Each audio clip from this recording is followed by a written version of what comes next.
Hi there, I'm David Hunt, owner of GameMasters Guild, and today we're going to take a look at WizKids Pathfinder Thieves Guild, and this thing is chock full of awesome stuff. So let's break it out and see what we got. Alright, so let's dive into WizKids Pathfinder Battles City of Lost Omens Thieves Guild. The first thing we have up is a trapdoor, and as always, all WizKids stuff is pretty well detailed, and it opens right up and you can see the tips of a ladder descending down into darkness. And I actually like this because there's another set where there was a trap door and it was literally just the lid and it just kind of sat on the board. I like this more because it's more interactive and you can actually open it up and it just looks cool sitting on the board. Alright, next we've got a thieves weapon rack.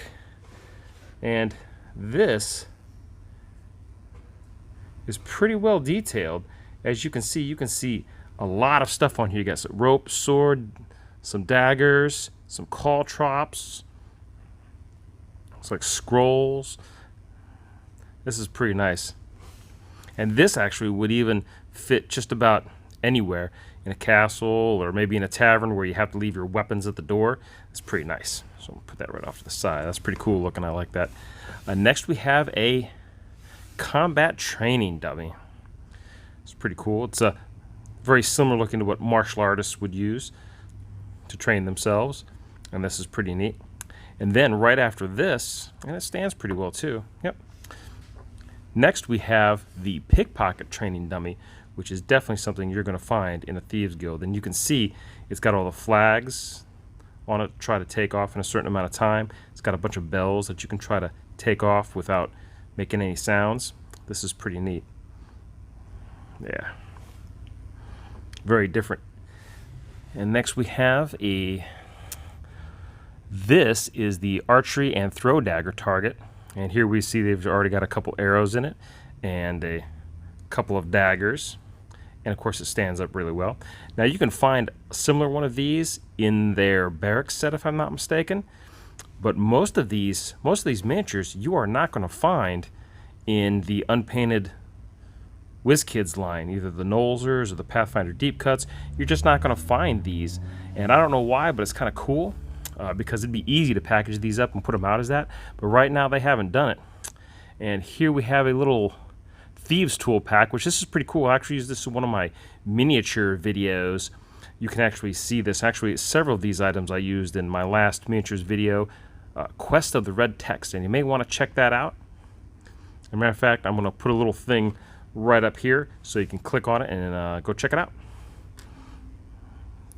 Alright, and then we got a training treasure chest, so it's got an assortment of different padlocks on there, so your thief can try to train and get better, try to get into it. Of course, you could always use it as just a heavily locked chest, and I like it too because it's really heavy, dude. This is a pretty cool looking chest.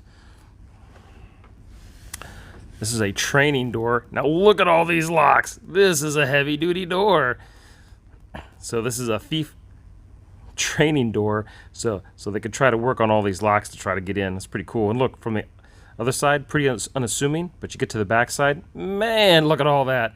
There's a bunch of locks on there. That's pretty cool. Now, how would you like to find that when in a dungeon? That might be cool to slip that in and surprise some players. All right, let's see. Oh, and of course, what Thieves Guild wouldn't be complete without a bag of loot. I know it's pretty small to see, but there we go. Just a little old bag of loot. Full bag, got a little bit of gold off to the side. Pretty cool. Then next we have, this is a loot table. Oh yeah, and in my first Inspiring D&D video, I used one of these. All the gold, got some boots, mask, backpack, looks like maybe a bracelet or something, a cool dagger. What's that? Looks like maybe there's some, like a circlet or something, or maybe a little bit of rope. That's pretty nice. Yeah, I know you can get tables unpainted, but you can't get anything quite like this in the unpainted line of the WizKids stuff. Let's see, then we have, what's next we got? Oh, we got a card table, and I used this recently in my Quest of the Red Text video. This is pretty cool. It's got a couple mugs full of ale.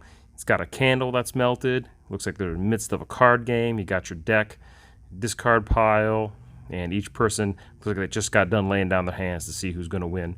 And a little bit of gold in the middle. This is really cool. This is pretty awesome. And of course, at the end of the day, you need a couple chairs. So most definitely need a couple chairs. Although it'd be kind of cool if they would have had 2 chairs for each table, but that's okay. Now, this isn't everything though. This is all pretty cool. However, I have saved the best for last. And that is the Nora Gorber altar. This thing is wicked. Let me move all this stuff out of the way here real quick. All right.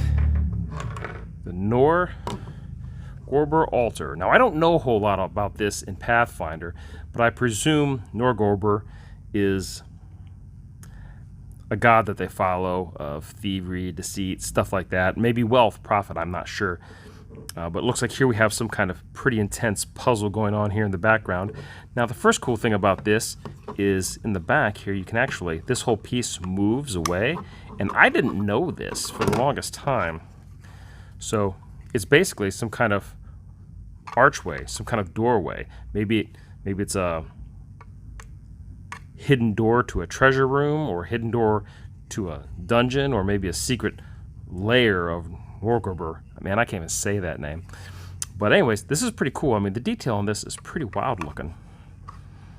Thing's pretty wicked.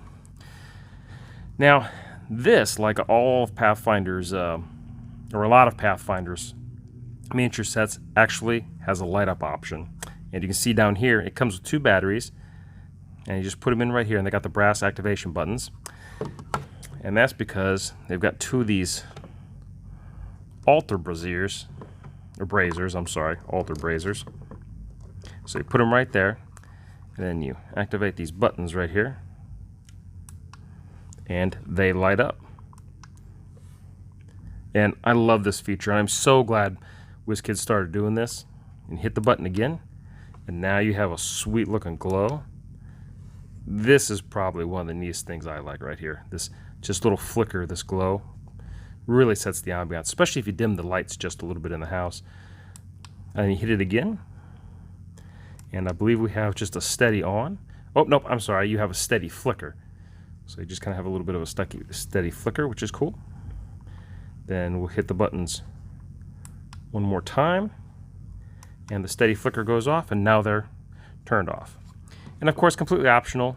You don't have to have them if you don't want to. Down there, you're going to see it's just a little LEDs. And I've noticed that while one of these seems to stick in there really good, this other one's kind of loose.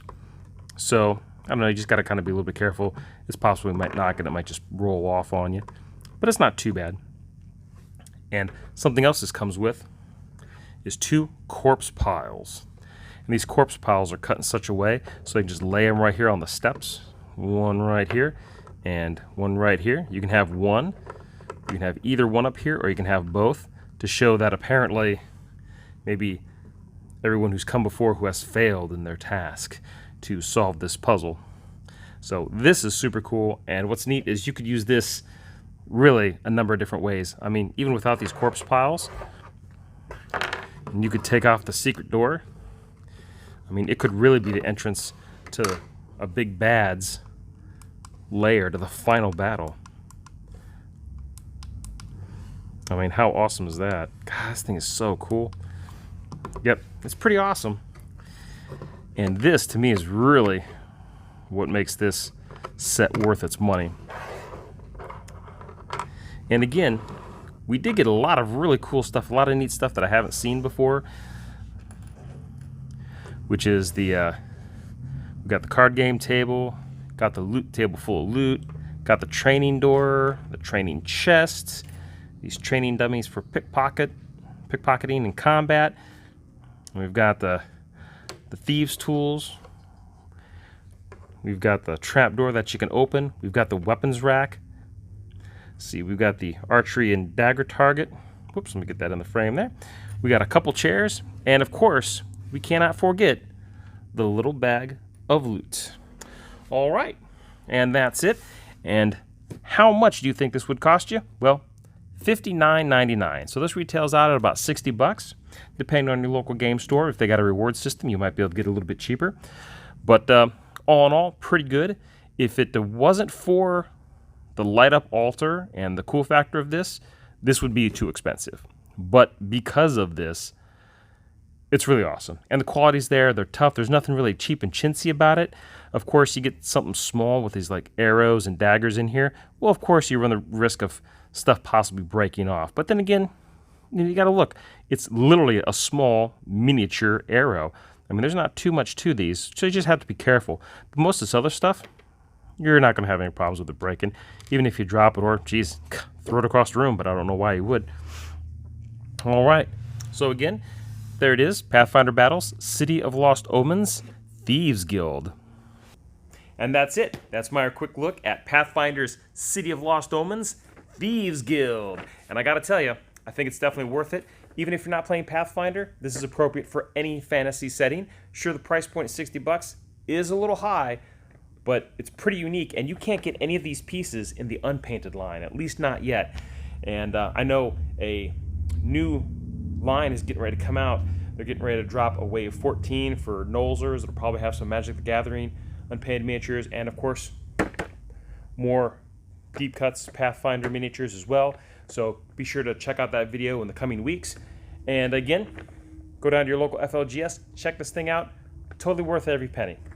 Again, I'm David Hunt, owner of GameMasters Guild, telling you to stay safe, play great games, and I'll see you real soon.